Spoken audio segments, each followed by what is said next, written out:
서울에서 가장 화려하다는 곳, 바로 강남인데요. 바로 이 강남 한복판에서 정말 영화에서나 나올 법한 아주 정교한 범죄가 버젓이 벌어지고 있었습니다. 오늘 그 충격적인 사건 속으로 한번 들어가 보시죠. 자, 이 사진을 한번 보세요. 겉으로 보기엔 그냥 평범한 시술실 같죠? 그런데 이 문 뒤에서는요, 상상도 못할 은밀한 거래가 이뤄지고 있었습니다. 한 여성이 두툼한 현금 뭉치를 건네고 있어요. 묻지도 따지지도 않는 그런 거래인 거죠.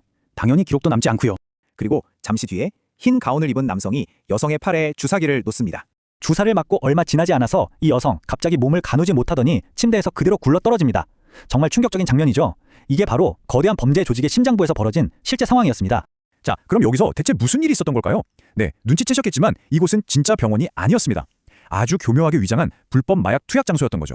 그리고 이 모든 범죄의 한가운데에는요, 바로 제2의 프로포폴이라고 불리는 아주 위험한 약물이 있었습니다. 이 약물의 이름 바로 에토미데이트입니다. 원래는 수술할 때 쓰는 강력한 전신 마취제인데요. 이게 암시장으로 흘러들어가면서 악명 높은 프로포폴의 대체제, 즉 제2의 프로포폴로 불리게 된 겁니다. 자, 이 표를 보시면 정말 기가 막힙니다. 효과는 프로포폴이랑 거의 똑같은 강력한 진정 효과를 내는데 법적인 지위는 완전히 달랐던 거예요. 프로포폴은 당연히 마약류로 묶여서 엄격하게 관리되잖아요. 그런데 이 에토미데이트는 적어도 2026년 2월 이전까지는 그냥 일반 의약품이었습니다. 마약이 아니었다는 거죠. 그러니까 불법으로 투약해도 형사처벌 대신 과태료만 내면 끝이었다는 정말 치명적인 법의 허점이 있었던 겁니다.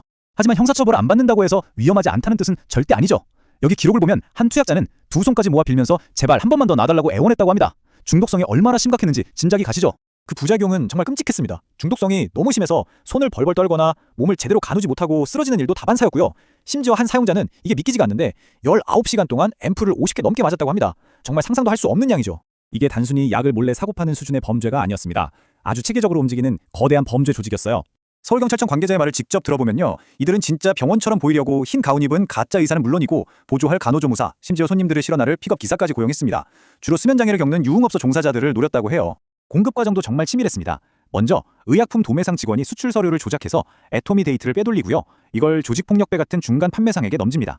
그럼 이 중간상이 가짜 병원에 약을 대주고 마지막으로 가짜 의사가 현금을 받고 주사를 놔주는 이런 4단계 구조로 움직인 거죠. 범죄 규모는 정말 입이 떡 벌어질 정도였습니다. 경찰이 압수한 앰플만 해도 무려 31,600개에 달했습니다. 이거 어느 정도의 양이냐면요, 최소 6만 명이 동시에 맞을 수 있는 양입니다. 어마어마하죠.